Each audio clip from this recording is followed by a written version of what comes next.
मंगल महती स्टूडेंट्स, आज हमारा टॉपिक है self inductance of A solenoid. ठीक है, सोलेनोइड के लिए हम क्या कैलकुलेट करेंगे, सेल्फ इंडक्टेंस देखेंगे कि सोलेनोइड के लिए जो सेल्फ इंडक्टेंस होता है उसके लिए क्या फॉर्मूला होता है। ठीक है, इससे पहले आप सेल्फ इंडक्टेंस की डेफिनेशन पढ़ चुके हैं। ठीक है, तो सेल्फ इंडक्टेंस में क्या था हमारा कि कोई भी कॉइल थी तो कॉइल क्या करती थी कि जो कॉइल में करंट फ्लो हो रहा है, ठीक है, तो उसका क्या होता था, उसमें जो इंक्रीज होता था करंट का या डिक्रीज होता था उसका क्या हो रहा था, अपोज हो रहा था। तो उसको हमने क्या कहा था, सेल्फ इंडक्टेंस कहा था, सेल्फ इंडक्टेंस या कोफिशिएंट ऑफ सेल्फ इंडक्टेंस। अब यहाँ पर हम सोलेनोइड के लिए देखेंगे कि सोलेनोइड के लिए जो सेल्फ इंडक्टेंस है वो कितना होगा। ठीक है, मान लीजिए एक सोलेनोइड है, सोलेनोइड के बीच में क्या है, यहाँ पर एयर है। ठीक है, तो जो सोलेनोइड है, सोलेनोइड की लेंथ हमने कितनी ले ली, एल ले ली। एल तो सोलेनोइड की लेंथ है, और जो ए है, ए इसका क्या है हमारा एरिया ऑफ क्रॉस सेक्शन। जो इसका एरिया ऑफ क्रॉस सेक्शन है उसको हमने कितना ले लिया, यहाँ पर ए ले लिया। स्मॉल एन क्या ले लिया हमने, number of turns per unit length, number of turns per unit length,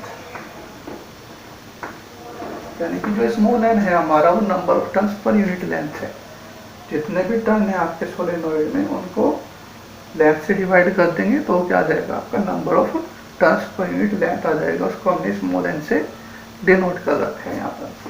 और एक लिया हमने कैपिटल एन, कैपिटल एन को हम क्या लेंगे, टोटल नंबर ऑफ टर्न्स,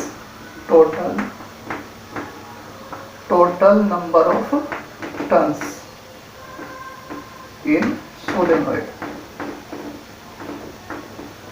ठीक है, तो यहाँ पे कंफ्यूज नहीं होना है। कैपिटल एन तो हमारा क्या है कि टोटल नंबर ऑफ टर्न्स हैं सोलेनोइड में, जितने भी टर्न है 4, 5, 6 जितने भी टर्न्स हैं वो तो कैपिटल एन है। और स्मॉल एन क्या है कि जो टोटल नंबर ऑफ टर्न्स है, मान लीजिए 5 टर्न्स हैं और उसकी लेंथ आपकी 2 मीटर है, तो 5 को 2 से डिवाइड कर देंगे तो वो क्या है कि number of turns per unit length आ जाएगा। उसको हमने किससे डिनोट किया है, स्मॉल एन से डिनोट किया है। ठीक है, तो अब अगर मैं, अच्छा, तो यहाँ पे स्मॉल एन को मैं क्या लिख सकता हूँ, स्मॉल एन को लिख सकता हूँ capital N upon L, total number of turns divided by जो लेंथ है सोलेनोइड की वो। ठीक है, तो यहाँ से कैपिटल एन हमारा कितना आ गया, एन इंटू स्मॉल एन। ठीक है, अब जो मैग्नेटिक फील्ड होगा इनसाइड द सोलेनोइड उसके लिए क्या फॉर्मूला होता है हमारा, B equal to mu naught n into I. किसी भी सोलेनोइड के इनसाइड जो मैग्नेटिक फील्ड होता है उसके लिए फॉर्मूला क्या होता है हमारा, म्यू नॉट एन इंटू आई। ठीक है, एन क्या था यहाँ पर हमारा, number of turns per unit length.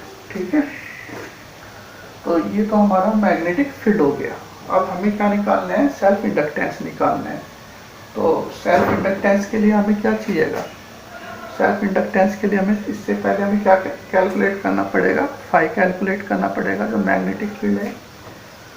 तो जो मैग्नेटिक फ्लक्स है, तो एक टर्न से कितना मैग्नेटिक फ्लक्स आपका पास होगा। ठीक है, उसको कैलकुलेट करेंगे हम यहाँ पर। तो फाई इक्वल टू किसके होते हैं, बी इंटू ए। ठीक है, तो बी की वैल्यू आप ये पुट करेंगे, mu naught N I into a. ठीक है, तो ये एक टर्न से जाने वाला जो मैग्नेटिक फ्लक्स है वो है। अगर हमें पूरे सोलेनोइड के लिए निकालना तो सोलेनोइड में कितने टोटल टर्न थे, टोटल नंबर ऑफ टर्न थे, कैपिटल एन थे। तो पूरे सोलेनोइड के लिए हम क्या करेंगे, एन से इसको मल्टीप्लाई कर देंगे। ठीक है, तो पूरे सोलेनोइड के लिए कितना हो जाएगा आपका, N into mu naught N I A. This is equation number first. इसको हमने इक्वेशन नंबर फर्स्ट लिख लिया। अब आपको पता है कि फाई इक्वल टू किसके होता है, एल इंटू आई के होता है। ठीक है, phi equal to L into I, तो दोनों का आप इक्वेट करेंगे। ठीक है, तो एल आई इक्वल टू हो गया आपका N into mu naught N I a. ठीक है, यहाँ से आई से ये आई कैंसिल हो जाएगा, तो L इज इक्वल टू कितना हो जाएगा आपका, L इज इक्वल टू हो गया यहाँ से N into mu naught n a. यहाँ से जो वैल्यू आई मेरी L is equal to N into mu naught N into a. ठीक है, तो अब कैपिटल N कितना है आपका, या स्मॉल n कितना है आपका, n upon capital N upon L। तो स्मॉल n की जगह में ये लिख सकता हूँ कैपिटल N अपॉन L। ठीक है, तब आपका इसको लिखूंगा मैं L is equal to capital N पे एडिटिव रहने दीजिए आप। ठीक है, म्यू नॉट n की जगह कितना लिख दिया मैंने, capital N upon L into a. तो यहाँ से क्या फॉर्मूला बन गया, L इज इक्वल टू ये n स्क्वायर हो जाएगा, म्यू नॉट को पहले लिख लीजिए आप, और ये n square upon L into a. तो ये फॉर्मूला मेरा कैपिटल N की टर्म में आ गया, यानी टोटल नंबर ऑफ टर्न्स की टर्म में आ गया। ठीक है, तो जो किसी कॉइल के लिए सेल्फ इंडक्टेंस होता है वो किस किस चीज़ पे डिपेंड करता है, एक तो टोटल नंबर ऑफ टर्न्स पे डिपेंड करता है। सोलेनोइड में जितने ज़्यादा टोटल नंबर ऑफ टर्न्स होंगे तो उसका इंडक्टेंस भी, सेल्फ इंडक्टेंस भी क्या होगा, उतना ही ज़्यादा होगा।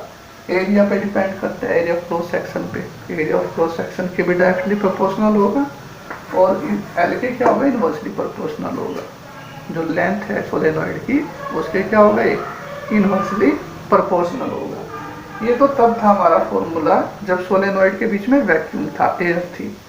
लेकिन अगर सोलेनोइड के बीच में क्या रख दे, कोई मैग्नेटिक मटेरियल रख दे, ठीक है, सोलेनोइड के बीच में क्या रख दे, मैग्नेटिक मटेरियल रख दे, जिसकी रिलेटिव परमेबिलिटी कितनी हो, म्यू आर हो, तब जो L है, L की वैल्यू को मैं डैश लिख देता हूँ, L कितना हो जाएगा, म्यू आर टाइम्स हो जाएगा जो आपका पहले वैक्यूम के लिए सेल्फ इंडक्टेंस आया था। यानी अब सेल्फ इंडक्टेंस क्या हो जाएगा, म्यू आर टाइम्स हो जाएगा पहले वाले का। तो यहाँ पे मैं लिख सकता हूँ म्यू आर और L की वैल्यू ये पुट कर देंगे तो mu naught n upon L to a. ठीक है, तो यहाँ से क्या देख रहे हैं कि अगर हम सोलेनोइड के बीच में कोई मैग्नेटिक मटेरियल रख देते हैं तो उसका जो सेल्फ इंडक्टेंस है वो क्या हो जाता है, म्यू आर टाइम्स बढ़ जाता है। जितनी इसकी परमेबिलिटी है उतने टाइम्स बढ़ गया।